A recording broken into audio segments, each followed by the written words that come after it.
Muy buenos días para todos los que se conectan con nosotros aquí en Diálogos Jurídicos con Derecho y Propiedad.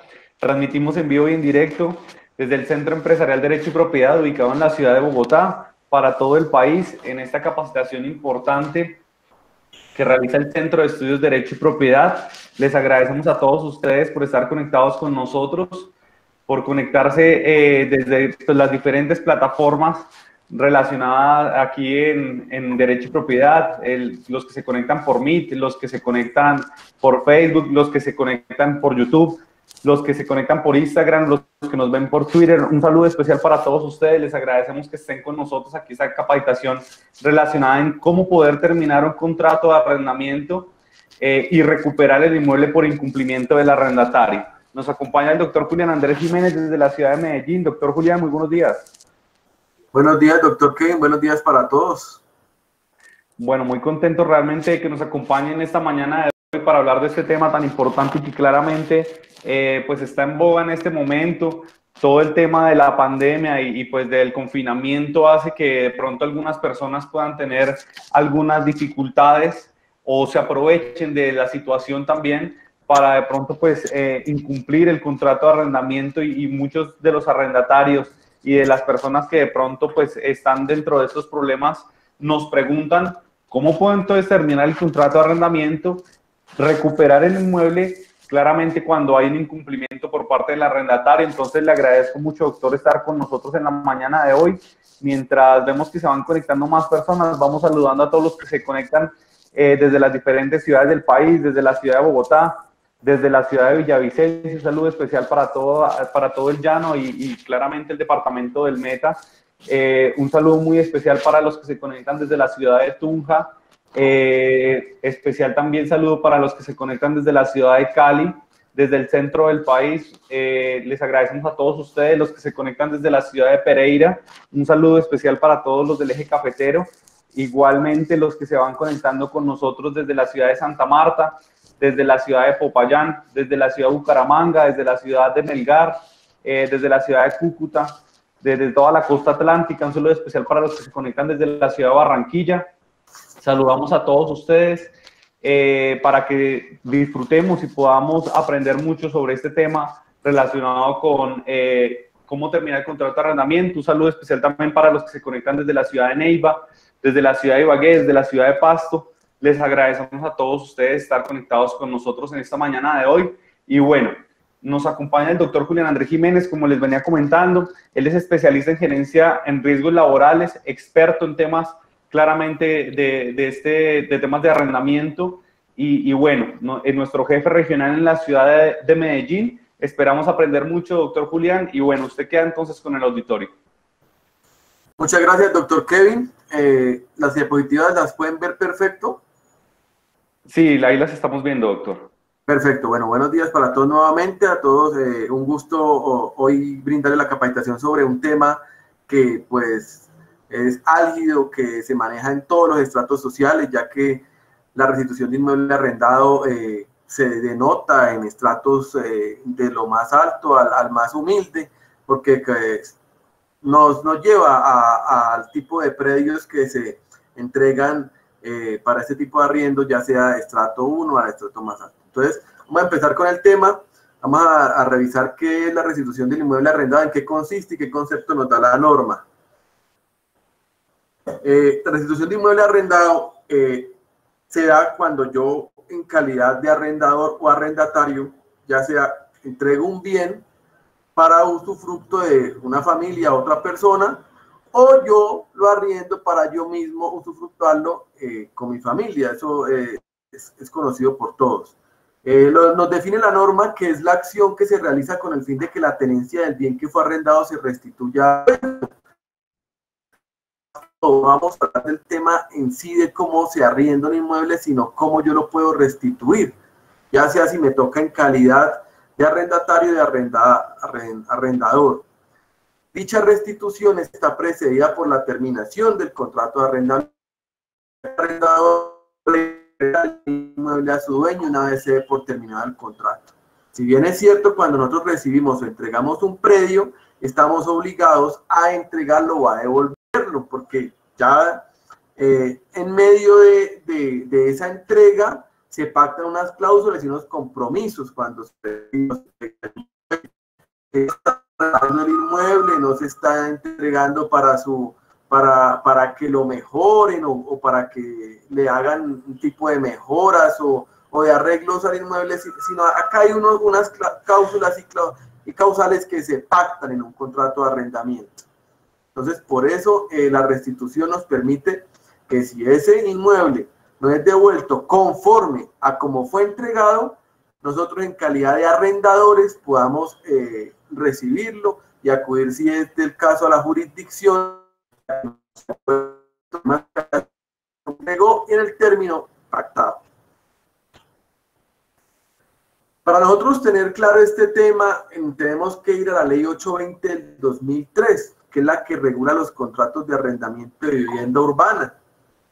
Es una ley muy corta, los invito a leerla, no es una ley de pronto difícil de entender. Cualquier persona que sea una persona que de pronto, hay muchas personas de pronto acá en Derecho y Propiedad, afiliados, que se dedican y subsisten de arrendar inmuebles. Entonces, los invito a leer esta ley que es corta y ahí pueden entender los pactos y los artículos, el articulado sobre cómo se debe, las obligaciones y los deberes del arrendador y el arrendatario. Esta ley fija criterios para regular los contratos de arrendamiento de los inmuebles urbanos, como lo venía diciendo, destinados a la vivienda. También regula las formalidades y los derechos y obligaciones tanto de arrendadores como arrendatarios. Aquí todos tenemos derechos y todos tenemos obligaciones.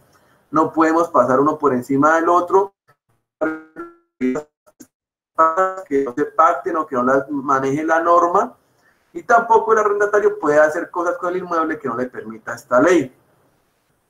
También regula el tema de los servicios públicos domiciliarios, las rentas, los reajustes, entre otros, ya que cuando nosotros arrendamos un inmueble, aquí está inmerso también el tema de los públicos, agua, luz, electricidad, que deben ser también pactados y pagados conforme a se estipula en el contrato y como esté en la norma, en esta ley 820 del 2003. Para revisar el tema vamos a algo muy básico, ¿qué es el contrato de arrendamiento? El contrato de arrendamiento y vivienda urbana es aquel por el cual las dos partes se obligan recíprocamente, la una a conceder el goce de un inmueble urbano destinado a vivienda total o parcialmente y la otra a pagar por este goce un precio determinado. Este contrato es sumamente importante en este tipo de temas porque es la base de todo. Esta es la base con la cual yo voy a poder demandar al arrendatario si esta persona me incumple, ya sea en el pago de los cánones de arrendamiento, ya sea en el pago de los servicios públicos, o ya sean las expensas que se destinaron se pactaron en el contrato, como puede ser la administración de la unidad donde se reside. Entonces, este documento es base. Se ve mucho y se maneja que la gente anda sin confianza porque es un familiar, porque es un amigo de toda la vida y no le hacemos firmar un contrato de arrendamiento y esto nos puede llevar a problemas futuros. Entonces, siempre que vayan a hacer un contrato de arrendamiento, asesorarse con un abogado experto, una persona que conozca el tema para que las cláusulas que se pacten en ese contrato sean unas cláusulas que sea conforme a lo que usted está deseando, a qué objeto está arrendando ese inmueble. Entonces, por lo menos aquí nosotros en Derecho y Propiedad tenemos abogados expertos en este tema. En cualquier parte del país, en las capitales, tenemos los abogados expertos que usted puede buscarlos y solicitarle asesoría de cómo puede suscribir el contrato de arrendamiento, la revisión del clausulado del contrato, de las fechas, de lo que se va a pactar en el tema del canon, del aumento del mismo anualmente, de cómo, y sobre todo una asesoría de cómo se debe hacer para en un futuro pedir el inmueble si se va a pedir. Entonces, siempre buscar una persona experta, un abogado experto, que en Derecho y Propiedad tenemos personas especialistas en el tema para firmar este tipo de contratos que son muy, muy delicados a la hora de crearlos. ¿Cuáles son las formalidades del contrato? Como lo venía diciendo anteriormente, no son unas formalidades muy complejas, pero sí se tienen que ir taxativas en el documento. Entonces, por eso siempre hay que tener en cuenta cuáles deben ser estas formalidades. ¿Y qué nos dice la ley 820? Debe tener el contrato, el nombre e identificación de los contratantes. La identificación del inmueble objeto del contrato, la dirección, dónde queda el inmueble, el número de matrícula del predio, la ciudad donde está ubicado, para que nosotros sepamos sobre qué inmueble estamos versando. La identificación de la parte del inmueble que se arrienda, en estos casos cuando no se arrienda toda la casa. Por lo menos yo arriendo de la finca, arriendo nada más una parte de la finca, entonces hay que ser muy claro con qué parte de la inmueble se está arrendando. Así como las zonas y los servicios compartidos con los demás ocupantes del inmueble. Muchas veces el agua, la luz, ese es compartido con otros segmentos de ese mismo predio, entonces deben ser muy claros en las formalidades cuando se suscribe el contrato. El precio y la forma de pago. En cuánto valor se está arrendando ese inmueble y cómo se va a pagar, qué fechas, en qué moneda, en qué lugar se va a recibir o en qué cuenta bancaria se va a recibir ese pago. La relación de los servicios, cosas o usos conexos y adicionales. Y la terminación de duración del contrato, el término de duración, ya sea 1 año, a 6 meses, a 2 años, dependiendo de lo que se pacte, tiene que ser muy claro. Esto tiene que ser, cuando se suscriba, muy claro, y siempre buscar el apoyo de alguien, porque a veces uno consigue contratos, o he visto en muchas ocasiones, personas que cogen un contrato de arrendamiento y usan ese para hacer otro. Y eso son cosas que no se deben hacer, son prácticas que se deben eliminar, porque pues cada cual pacta sus cláusulas, y las cláusulas tienen que ser muy claras, porque a la hora de solicitar una restitución del inmueble, uno tiene que probar que se incumplió en esas cláusulas que se suscribieron.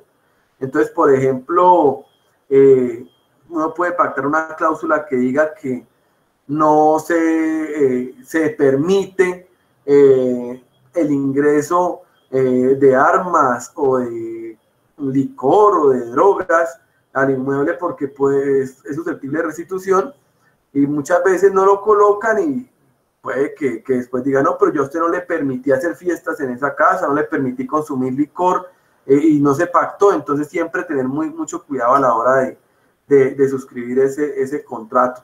O también nosotros, en calidad de arrendatarios, revisar mucho qué nos está prohibiendo el arrendador, qué podemos hacer, porque muchas veces, y se ve mucho, que la persona quiere en su casa tener su negocio.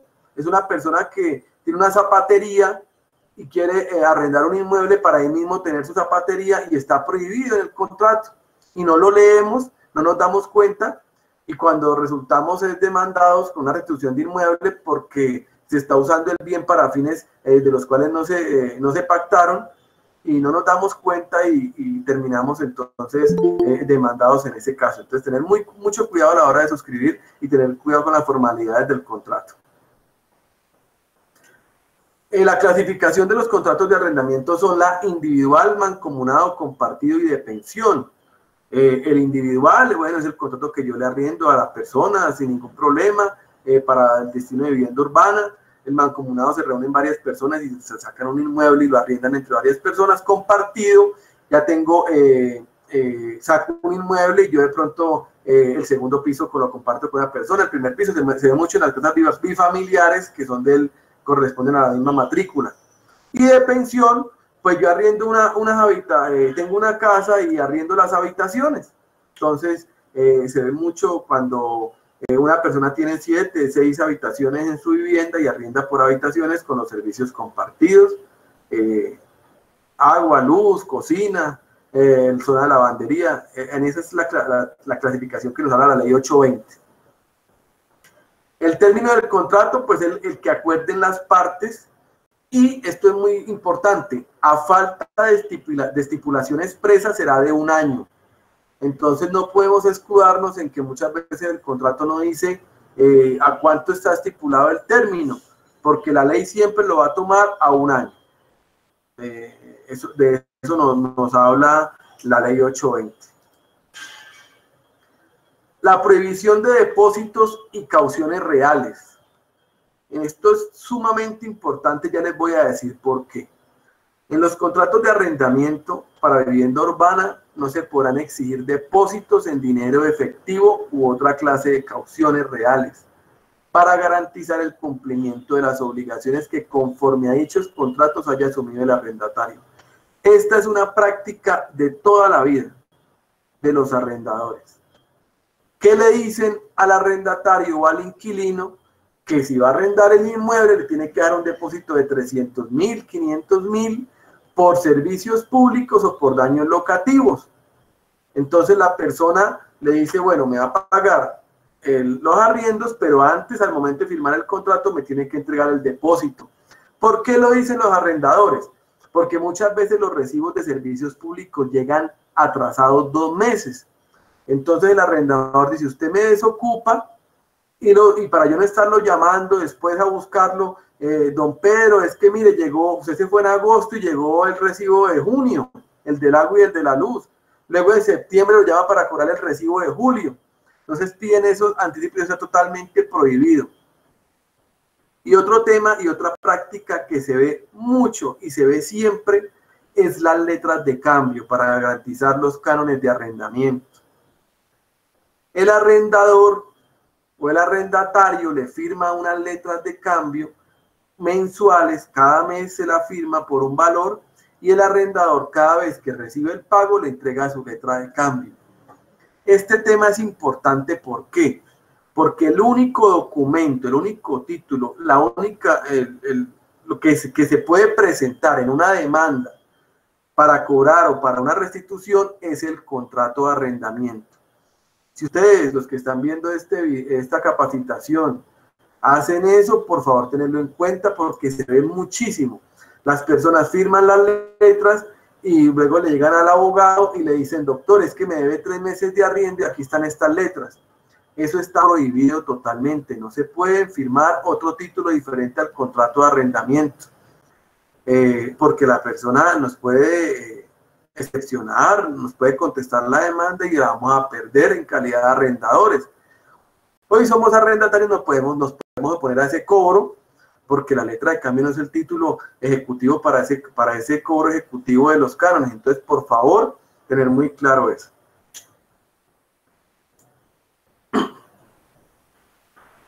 Esas garantías tampoco se pueden estipular indirectamente ni por interpuesta persona o pactarse en documentos distintos de aquel en que se haya consignado el contrato de arrendamiento. O puede sustituirse por otras denominaciones diferentes a las indicadas. ¿Qué pasa? De pronto hacemos un documento donde diga, no, es que el arrendatario me va a cancelar 300, 500.000 pesos por valor y se estipula en un documento y que se cree que por haberlo estipulado en ese documento, entonces se tiene validez de lo pactado. Aquí la ley 820 es muy clara y nos prohíbe ese tipo de pactos que no estén regulados por la ley, permitidos por la norma. No podemos pactar eso y no se pueden pedir, tengámoslo claro, depósitos, porque en este caso, en el momento de una demanda, el arrendatario puede informar en la demanda que dio un depósito y este depósito, tras de que puede ser el arrendador sancionado, también puede ser es posible que el juez tenga ese depósito como pago parcial de la obligación si hay una mora. Subarriendo y cesión del contrato. El arrendatario no tiene la facultad de ceder el arriendo ni de subarrendar, a menos que medie autorización expresa del arrendador. Por eso es muy delicado y es muy claro mirar el contrato, porque muchas veces, si la facultad de ceder no está expresa en el documento, no se puede subarrendar, y es algo que se ve también demasiado, que la persona coge el inmueble y lo subarrienda, ya sea parcial o total, sin que esté permitido, y ese tema puede ser susceptible de restitución de parte del arrendador. En caso de contravención, el arrendador podrá dar por terminado el contrato de arrendamiento y exigir la entrega del inmueble, o celebrar un nuevo contrato con los usuarios reales, caso en el cual el contrato anterior quedará sin efectos, situaciones que éstas se comunicarán por escrito al arrendatario. Todas las comunicaciones que nosotros tengamos entre las partes, arrendador y arrendatario, tendremos que comunicarlas por escrito, o si existe un correo electrónico, pero que exista prueba.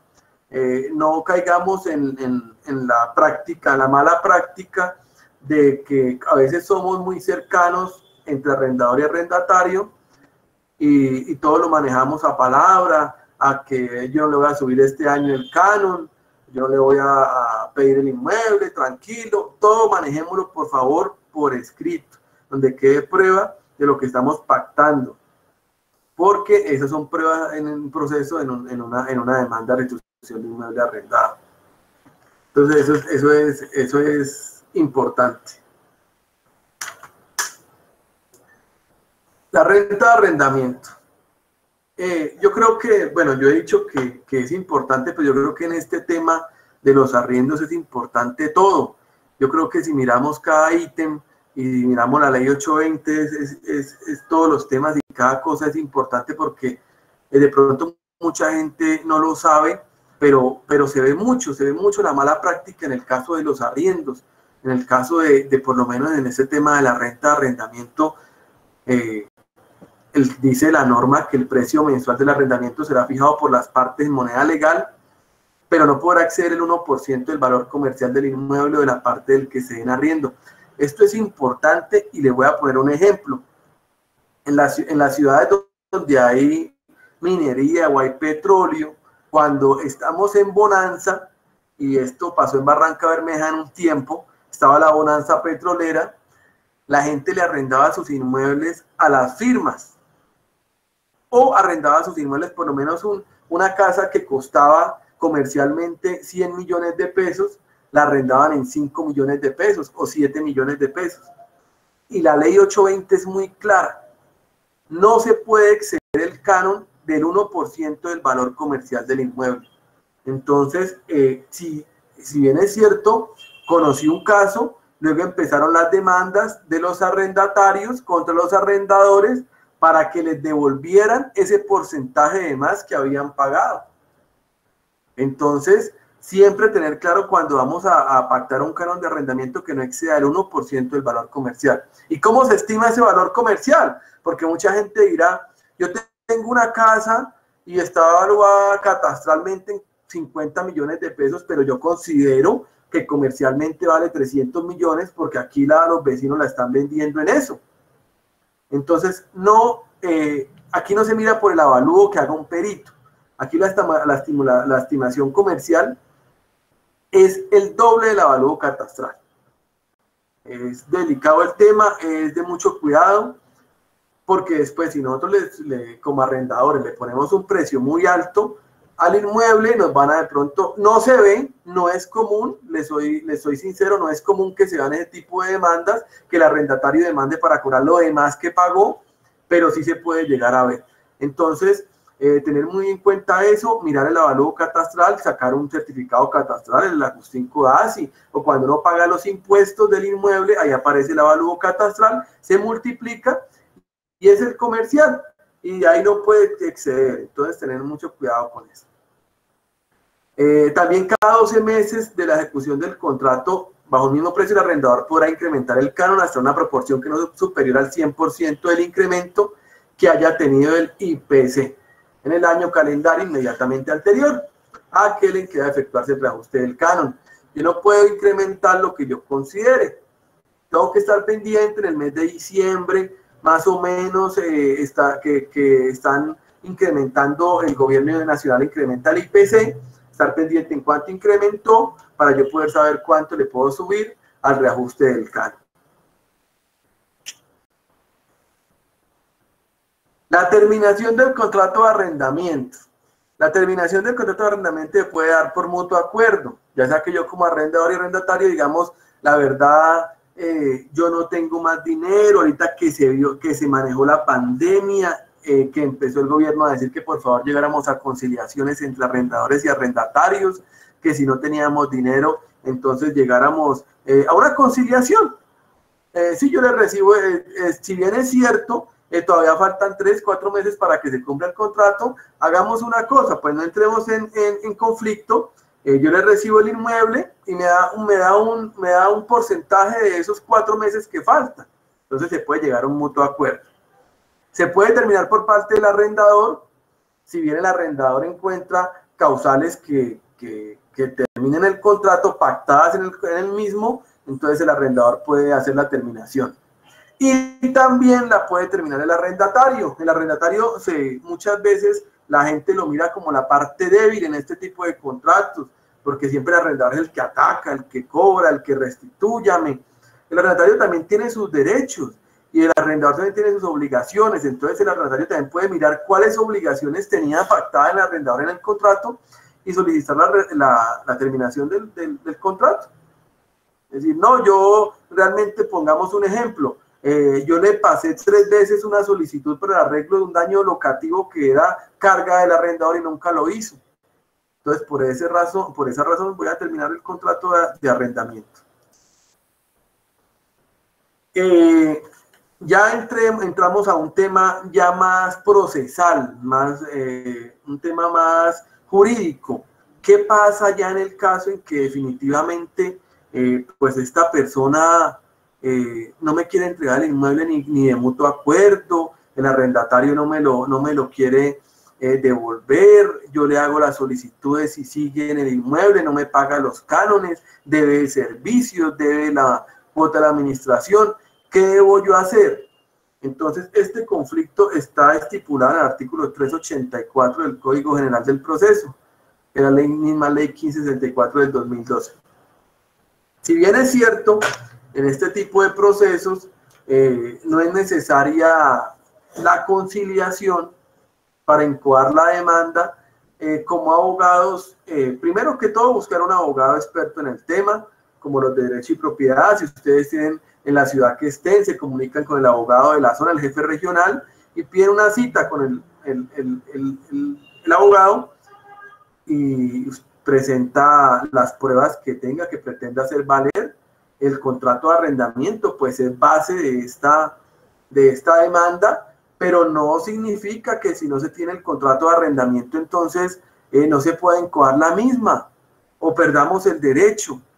Entonces ya lo vamos a ver puntualmente qué podemos hacer cuando no tengamos el contrato de arrendamiento.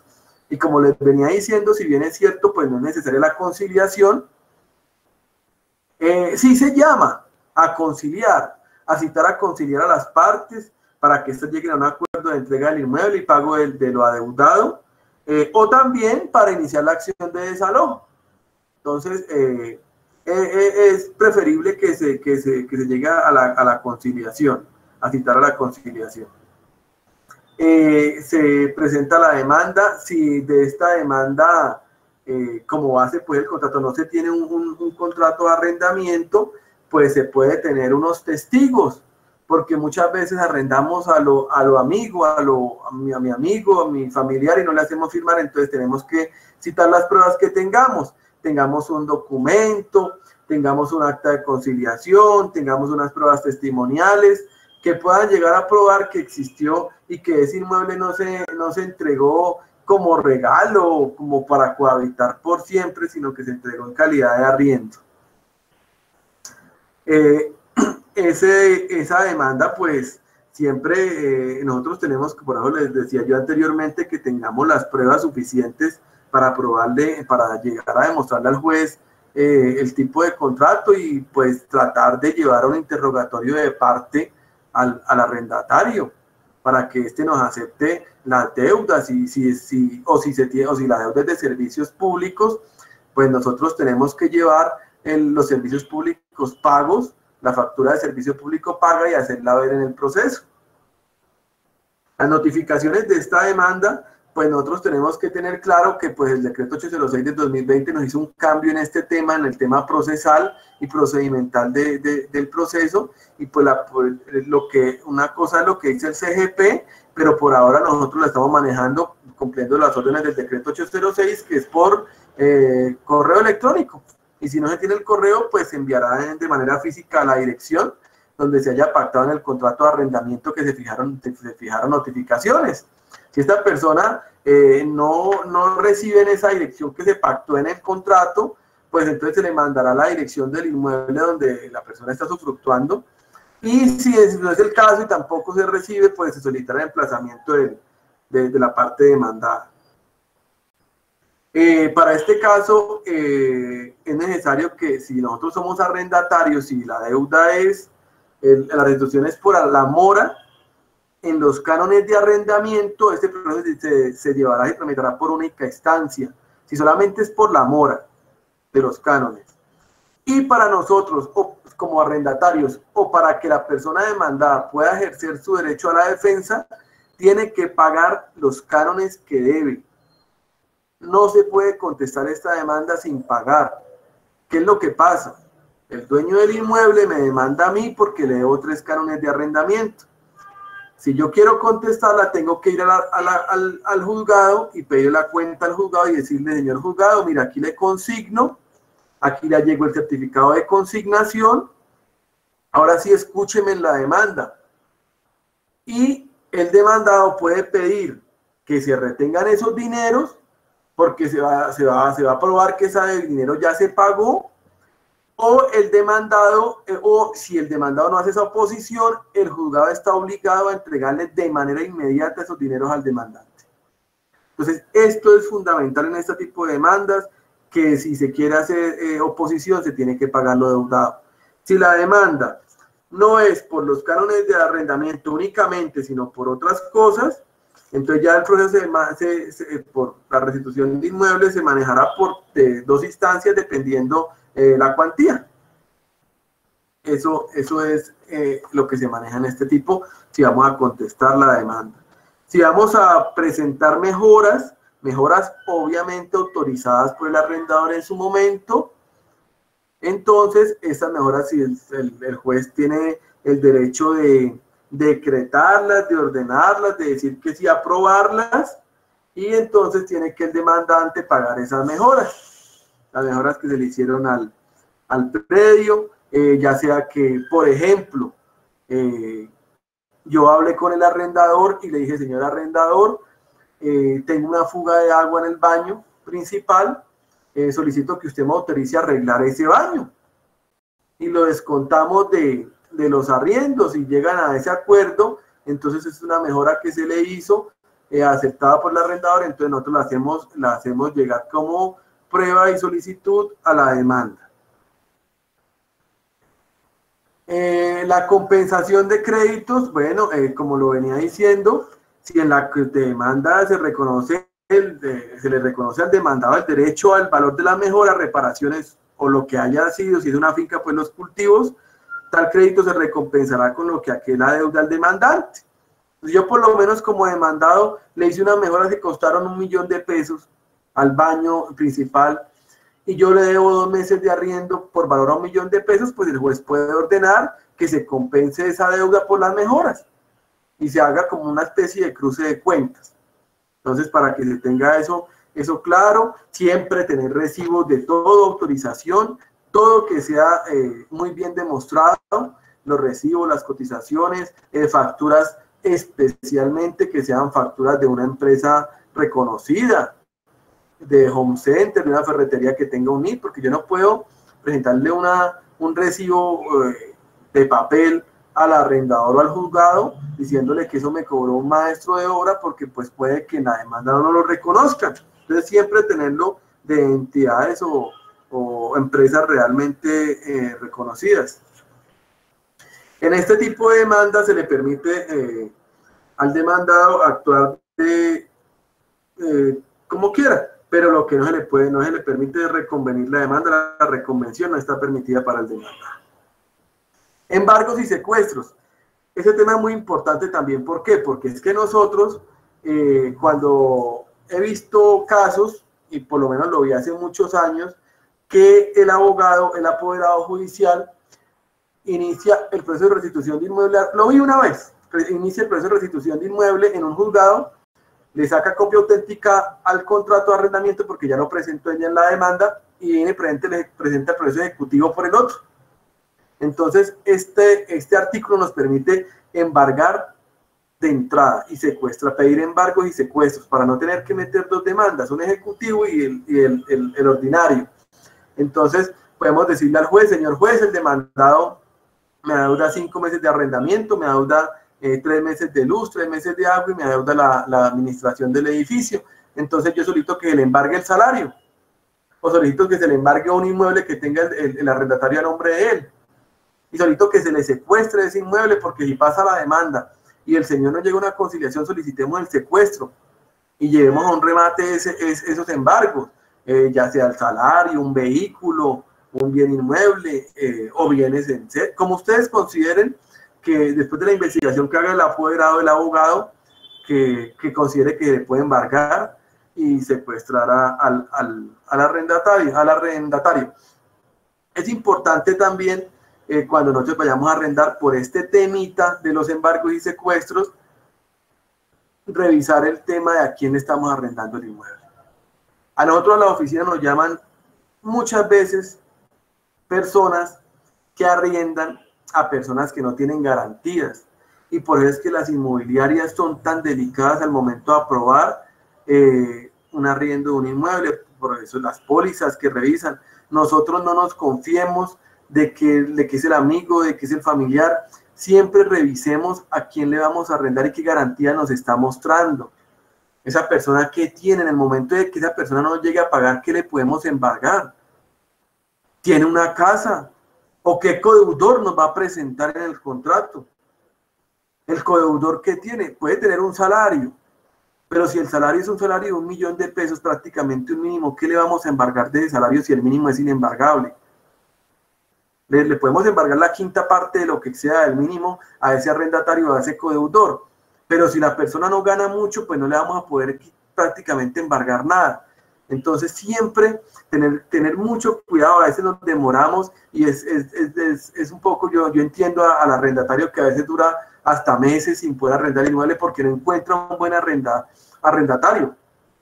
No lo encuentra y el arrendador lucha y sufre todos los meses, dice, o entrega el inmueble en consignación a una empresa de arriendos y pasan los meses y no lo arriendan, pero es que es muy delicado arrendar así.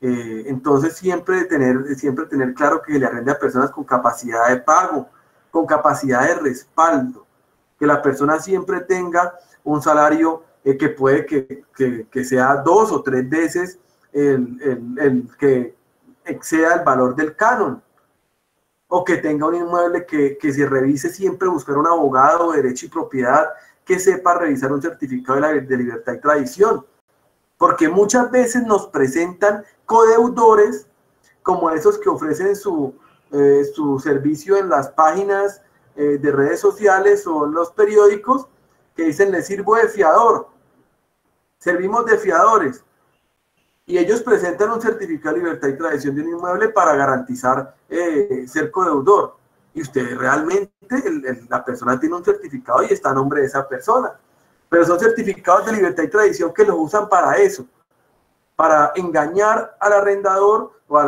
a la empresa de arriendos, y es un inmueble que cada 2 meses está pasando de dueño. Entonces siempre buscar un abogado que les lea y les analice el certificado de tradición y libertad, para que no llegue a pasar esto, que sea un certificado de libertad y tradición realmente válido, que no tenga muchas anotaciones, que no tenga una tradición permanente, que cada 2 meses no lo estén cambiando de dueño. Entonces siempre tener esto claro. La restitución provisional. ¿Qué pasa? Yo le puedo pedir al juez como demandante, como arrendador, que me restituya provisionalmente el predio, ya sea porque se están haciendo cosas ilícitas en el mismo, fijar una inspección al inmueble y solicitarle al juez: señor juez, solicítame restituir a mí mientras la sentencia sale, porque es que ahí se están cometiendo, se ve mucho ahorita el tema de las modelos webcam, y es un caso que se ha tocado mucho, que están arrendando casas para crear estudios de webcam, y es algo totalmente, y el arrendador no sabe. Entonces, señor juez, ahí están, hay menores de edad que están ingresando a ese inmueble y para hacer cosas indebidas, cosas sexuales. Entonces, por favor, hagamos la inspección y se le puede pedir al juez. Y como ya lo habíamos hablado anteriormente, pues es un proceso de única instancia, dependiendo si es es mora en la obligación O si es por otro tipo de casos que tenga que restituir, pues ya se miraría la cuantía y podría ser de 2 instancias. Hasta aquí llega la capacitación. Muchísimas gracias a todos. Cualquier duda estoy dispuesto acá a resolverla. Bueno, muchas gracias, doctor, por toda la información que nos brinda y que pues realmente es un tema, como le decía, que tiene mucho interés en todas las personas que están conectadas con nosotros. Entonces, siempre pues de pronto quedan algunas preguntas, algunas inquietudes relacionadas con este tema. Y bueno, ayer pues precisamente en estos programas, digamos que periodísticos, se presentó una situación o mostraban una situación donde muchas personas perdían su inmueble porque sus arrendatarios tenían, digamos que algunas actividades ilícitas. Usted nos lo plantea ahorita con los modelos webcam. Sabemos que no es una actividad ilícita, pero si se hace con menores de edad, sí. Entonces, en estos casos, es probable de pronto que le puedan quitar el bien al dueño del inmueble por actos que realice el arrendatario.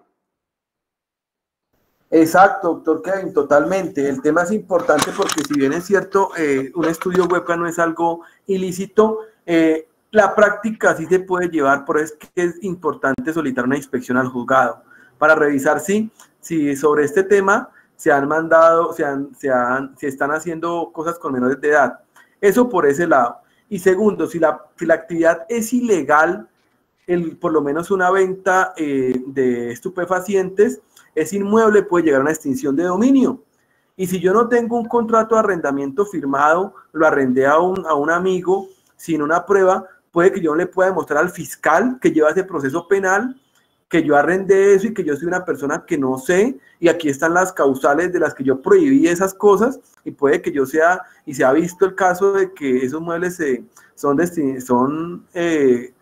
hacen con extinción de dominio por parte de un proceso penal.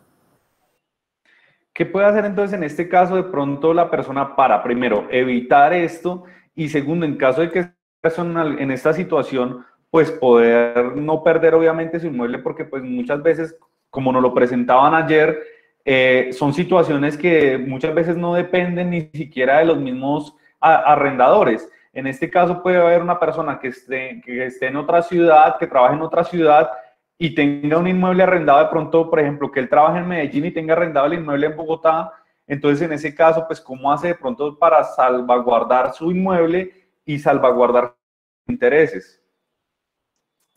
Bueno, es complicado yo llegar a adelantarme a qué puede llegar a ser, pues en este caso, un arrendatario con el predio que yo le estoy arrendando. Pero siempre, pues como yo lo dije anteriormente, es bueno buscar un profesional del derecho, un abogado que sepa del tema y que le ayude a redactar un muy buen contrato de arrendamiento con las prohibiciones expresas de lo que él no le va a permitir hacer en ese inmueble y analizar bien la persona, hacer un estudio de esa persona, a qué se dedica, dónde trabaja, que es muy fácil nosotros con la cédula de esa persona ingresar a la página de la Policía Nacional, de la Procuraduría y revisar si de pronto tiene antecedentes.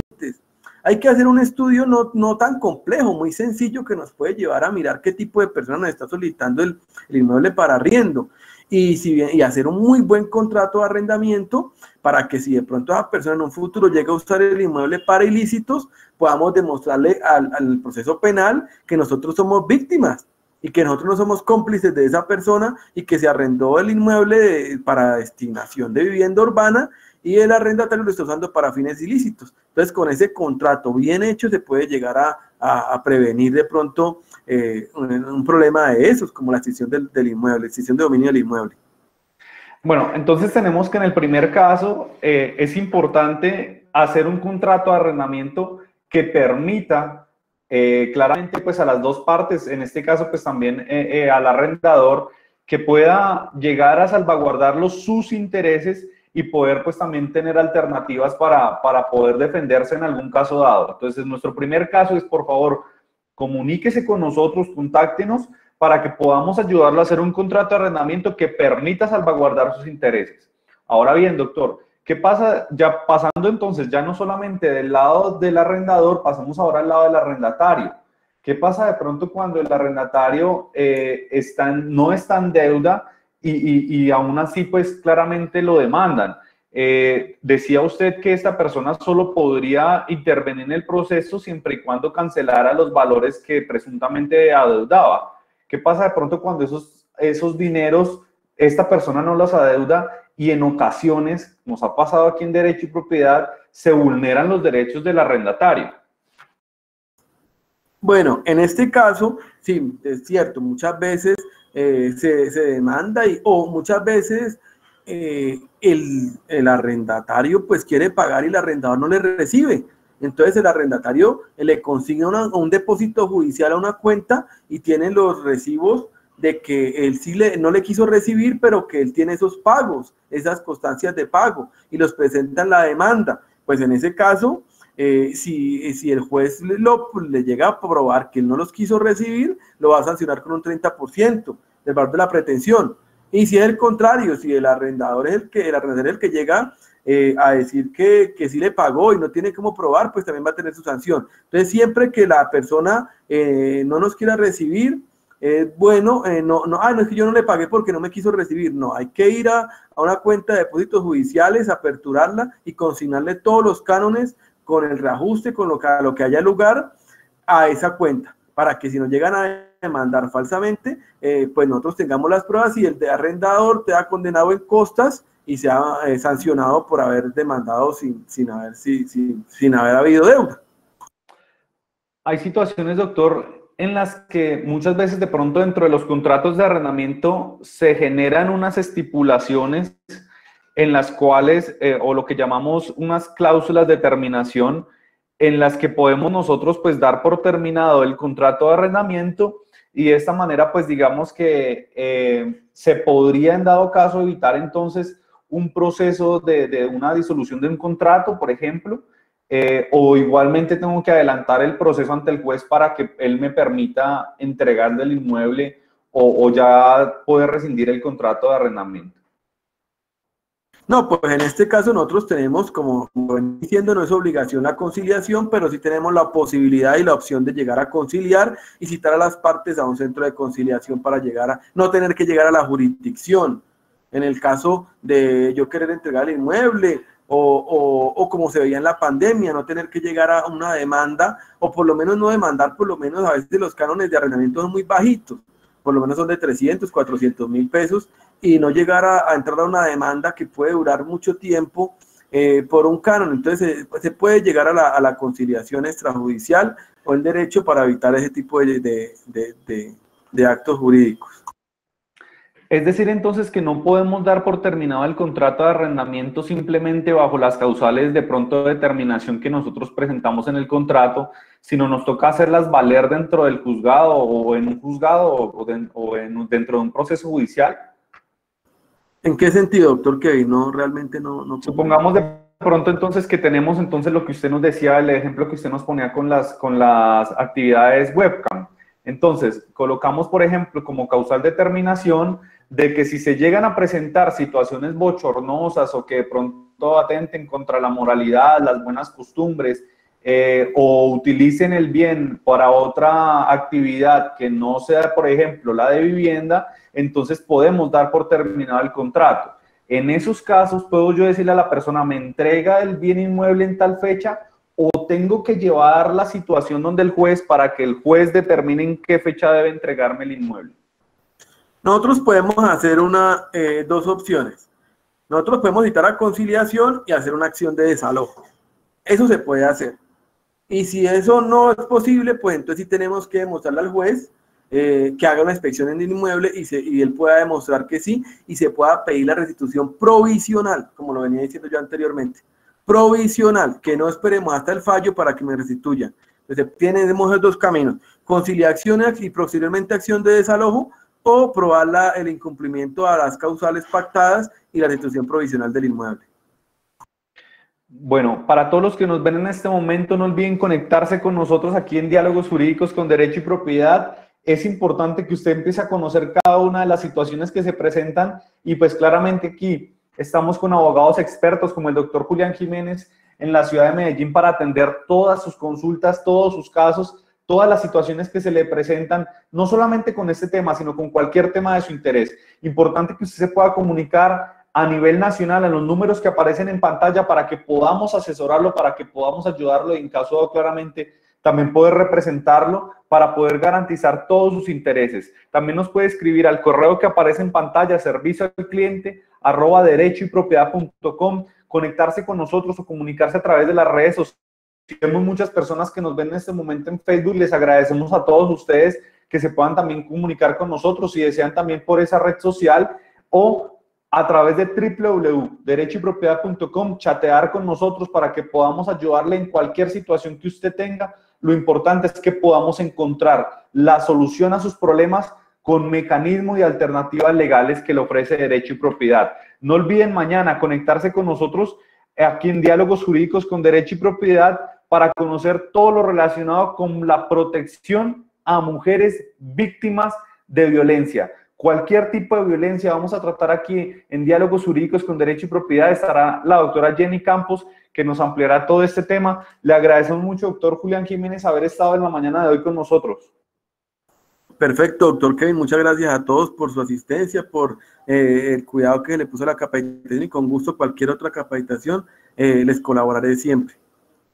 Bueno, entonces le agradecemos mucho, esperamos verlo nuevamente aquí con nosotros en Diálogos Jurídicos con Derecho y Propiedad. Como les decía, ya entonces el día de mañana, protección a mujeres víctimas de violencia, los esperamos. Conéctense con nosotros aquí en Diálogos Jurídicos con Derecho y Propiedad, comuníquese con nosotros para poderlo ayudar en cualquier situación que se presente. Entonces, que estén muy bien, pasen un feliz día. Chao, chao.